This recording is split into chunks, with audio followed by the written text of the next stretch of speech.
와, 지금 요즘에 봤죠? 젤렌스키 트럼프 네. 회담. 요즘 어땠어? 그거 보면서? 아니, 뭔가 사실 내용보다도 어. 그냥 약간 신기했어요. 우리가 회담 같은 거 생각하면은 되게 나와서 정중하게 뭔가를 해야 된다. 그리고 되게 지금 급박하잖아요, 상황이. 그러니까 더 차차차차히 진행이 돼야 될 것 같은데 나서 약간 만담하는 거 그냥 아, 난 약간 이렇게 앉아가지고 지금 이렇게 앉아가지고 촌극이 벌어졌죠? 촌극. 음. 어떻게 보면은 진짜 무슨 약간 아까 드라마 같은 데서나 나올 법한 일이 벌어져가지고 이거를 다룰까 말까 하다가, 왜냐면 우리가 지금 시간이 좀 지났잖아. 근데 이제 구독자분 중에 지난번에 그거 좀 올려달라고, 그러니까 그거 관련해가지고 좀 우리 생각 좀 듣고 싶다고 해가지고 일단 뭐 나름의 좀 생각을 얘기를 좀 해보겠습니다. 그래서 사람들이 갖고 있는 의문이, 도대체 왜 트럼프는 이렇게까지 우크라이나를 압박하느냐, 약간 이런 거 요즘에. 그죠? 가장 그 미국과 유럽은 혈맹이죠, 원래. 2차 세계대전을 우리가 이제 근대라고 부르는 게 제1, 2차 세계대전 이후부터 지금까지를 이제 보통 보면 돼. 지금 미국과 그 다음에 유럽이 갈라진 거야. 상징적으로 보여주는 사건인 거야, 이번 그 회담이. 그러니까 트럼프는 애초에 젤렌스키한테 뭐 어떤 것도 양보할 생각이 없는 거야. 그러니까 우방으로 보질 않는 거야. 그냥 완전 그 거래 상대로만 보는 거라고.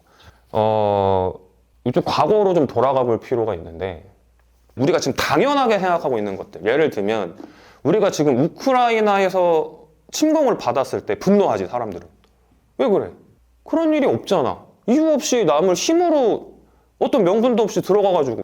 지금까지의 국제 질서에서는 사실상 세계대전 이후에는 그런 일이 잘 없었잖아. 차례 없었잖아. 그렇죠.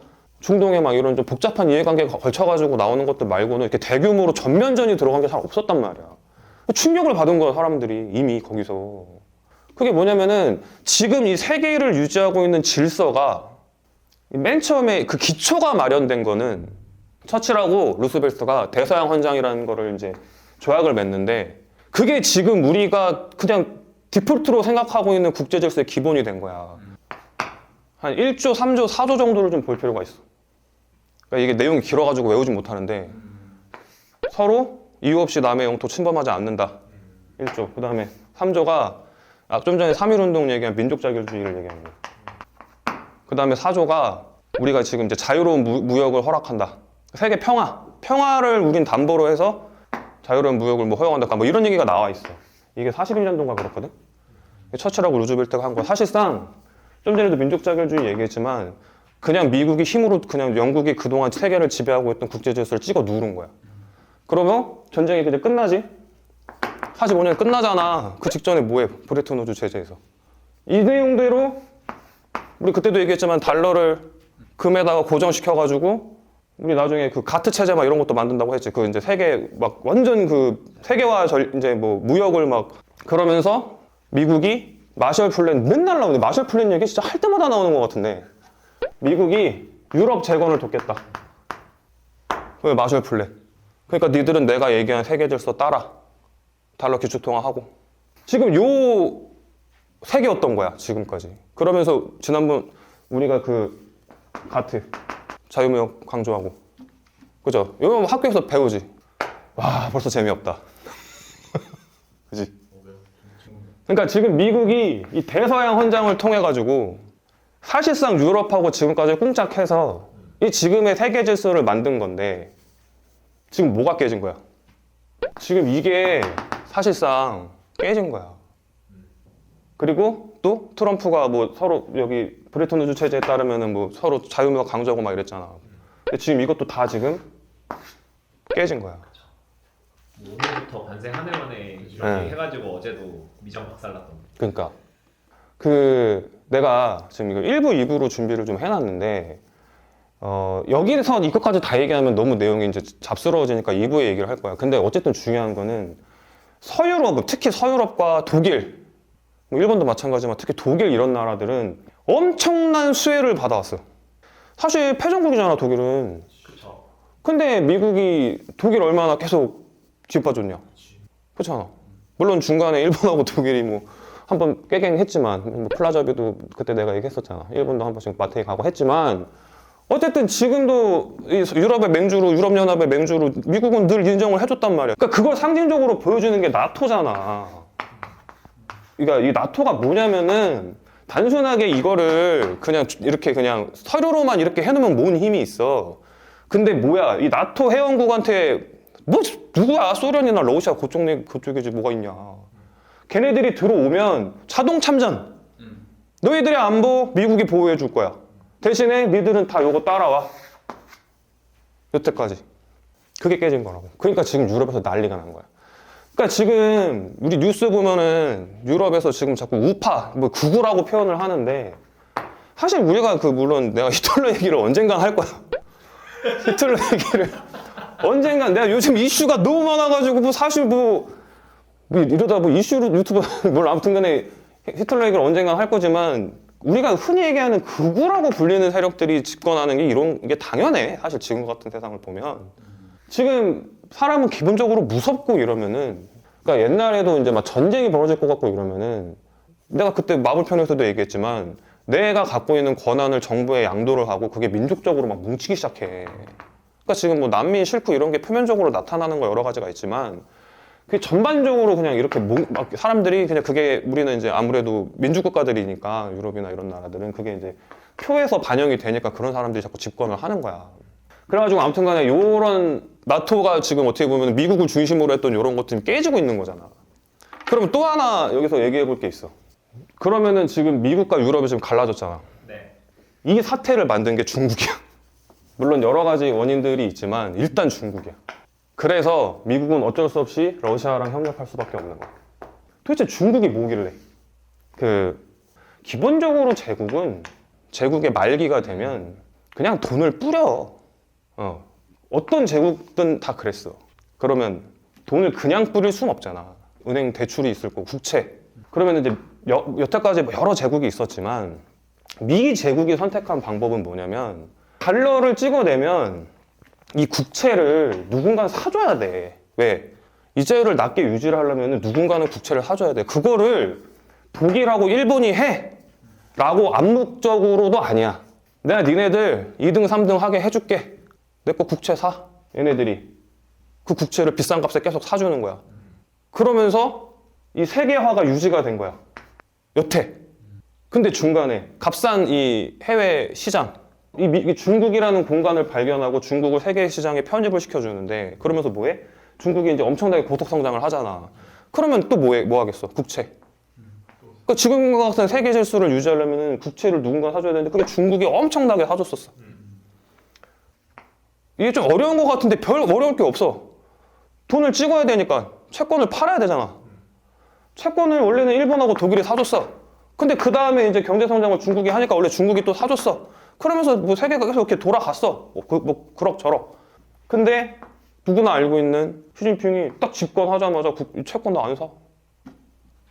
그때부터 나온 게 뭐야? 중국몽 뭐 그런 얘기 나오잖아. 이 질서. 그러니까 우리가 좀 전에 좀 어렵게 얘기를 했지만 대서양 헌장부터 얘기한 브레튼 우주 체제. 그 다음에 지금 이 실질적으로 전 세계화가 어떤 방식으로 벌어져 왔는지, 그 다음에 세계화를 통해 가지고 막 여러 나라들이 성장해 왔는데 그걸 다 미국이라는 나라의 어떤 기축 통화인 달러를 통해서 이루어졌잖아.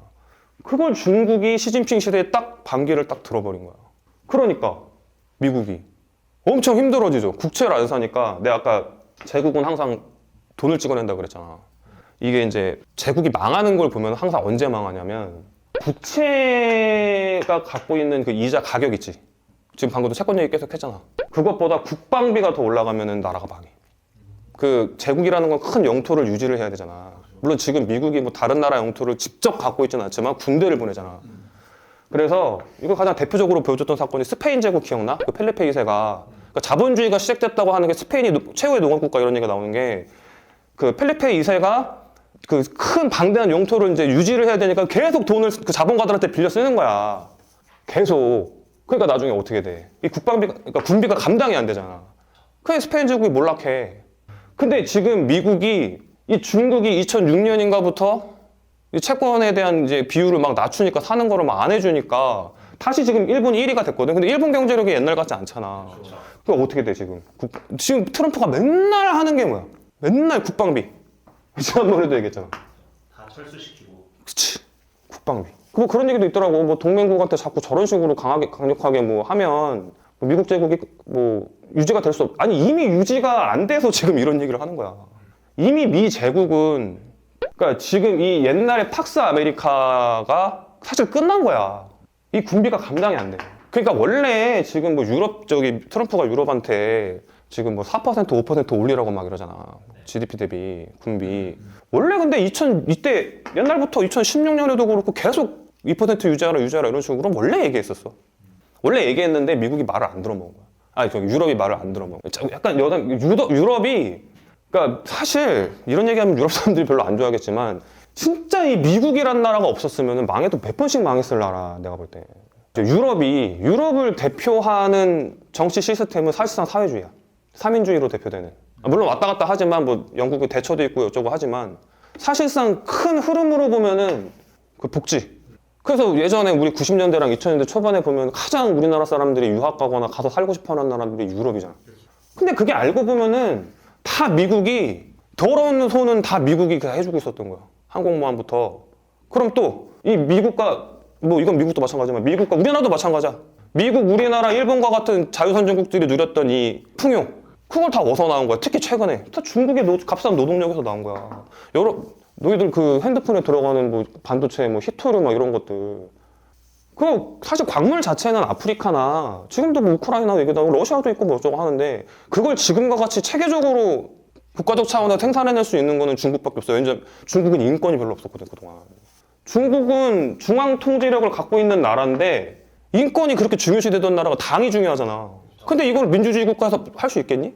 아니면 뭐 아프리카 같은 나라들은 질서가 없잖아 거긴 아예. 그러니까 중국이 그 더러운 역할을 해준 거야 여태.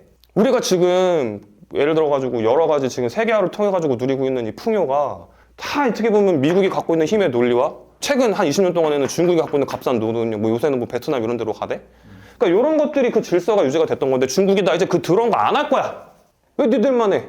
그 유럽 사람들 뭐해 맨날? 지금 이 러우 사태 벌어지기 전까지 맨날 무슨 뭐 친환경 뭐 이런 얘기 하잖아. 아 그러니까 뭐 이거 내가 무슨 그렇다고 해가지고 내가 뭐 환경을 보호해야 되지 만다 뭐 이런 얘기가 아니라 트럼프가 나와서 맨날 하는 얘기 뭐야? 이거 다 개소리다 이거. 아니 지네들이 지금 친환경하고 어쩌고 하는 거 다 러시아 거 가져다 쓰고 안보는 다 우리가 다 해주고 가만히 앉아가지고 지네들은 맨날 뭐해? 철학 얘기하고 뭔가 깨끗 고상한 척하고 근데 이 더러운 거는 다 우리가 하고 그러니까 미국 사람들이 싫은 거야. 이 유럽이 싫은 거라. 그러니까 트럼프가 뭐 그 사람이 뭐 자기가 개인적으로 뭐 유럽을 싫어할 수도 있겠지만 그냥 그게 그렇게 얘기해가지고 국민 지지율이 떨어진다고 하면 트럼프 같은 사람들이 하겠니 그거? 그렇죠. 그잖아. 그래서 그게 지금 표면적으로 나타나고 있는 게 사실 지금의 현상이다. 그러면서 이제 트럼프가 러시아를 어떻게 보면 이제 새로운 우방으로 내가 볼 때는 아예 그냥 점 찍어 뒀죠. 우리 지난번에 1등이 2등 견제하는 전략 기억나죠? 그렇죠. 지금 러시아가 3등이잖아. 이제 완전 뭐 드러났잖아. 러시아 3등이야. 근데 그때도 그랬지. 서유럽은 사실상 이제 뭐 함을 갔다고. 그러니까 지금 트럼프가 새로운 우리의 이제 그 우방으로 러시아를 아예 그냥 사실상 1기 때부터도 이런 얘기를 좀 했었고 요즘에 얘기 나오는 게 이제 북한 얘기 나오죠. 북한. 혼란스럽지? 그러니까 이런 것들을 좀 봐야 돼. 쉽게 얘기하면 자 미국을 중심으로 한 이 세계화에서 다극화 시대로 이것만 하고 끝낼게. 그러면 미국의 제1우방 일본이죠. 아직까지는 일본이야. 그 다음이 이제 러시아가 되는 거야. 이게 우리가 사실 계속해서 내가 옛날부터 얘기해왔던 러시아 중요하다고. 그 다음에 그러면 이제 다극화가 되면 어떻게 되겠어? 전 세계가. 그 지정학 전문자, 되게 유명한 사람이잖아. 지정학 전문가 중에 피터 자이안이라고. 피터 자이안이 이제 쉽게 얘기해가지고 세계 질서, 세계는 끝났다. 풍요의 시대는 끝났다. 이렇게 얘기를 해. 근데 그 사람이 단 하나 해답이 있다면 각 지역의 맹주들을 인정하는 것 뿐이다. 뭐 이런 얘기를 하거든, 책에서. 지역의 맹주들. 그러니까 유럽으로 치면 독일. 그죠? 그 다음에 뭐 중동, 뭐 정확하게 기억 안 나는데 아무튼 중동. 그 다음에 동아시아의 피터 자이안? 일본. 그래서 지금 이 중동 땅에 트럼프가 가장 먼저 가가지고 가자지구 언급하면서 누굴 밀어줬어? 이스라엘 밀어줬죠. 가장 먼저 취임하자마자 중동 가가지고 이제 중동은 네 손에 맡길게. 우리가 도와줄게. 이제 네가 해. 그러고 뭐 여기 뭐 독일밖에 답이 없잖아.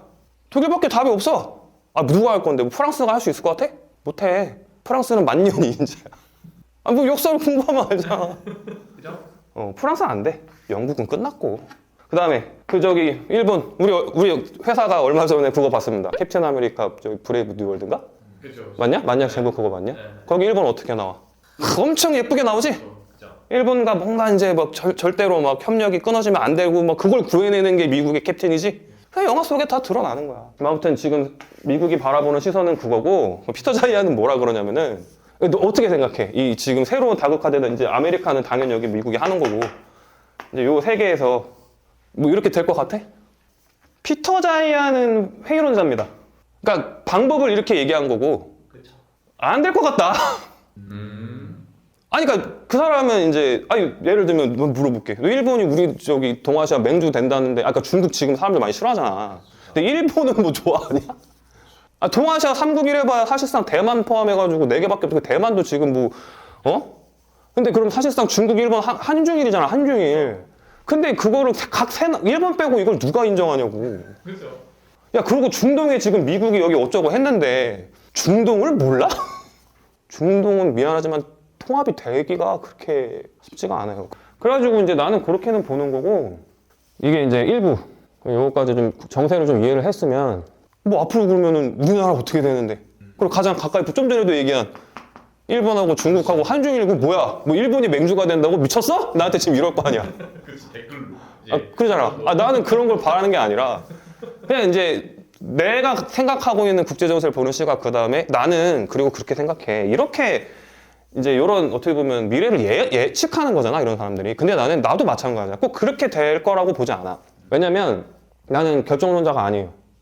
내가 앞으로 이 다음 시간에 얘기할 요 한중일 특히 한중일 땅에서 동아시아 지역의 맹주에 관련돼서 얘기하는 부분들은 나는 과제라고 얘기할 것 같아. 각 국가에.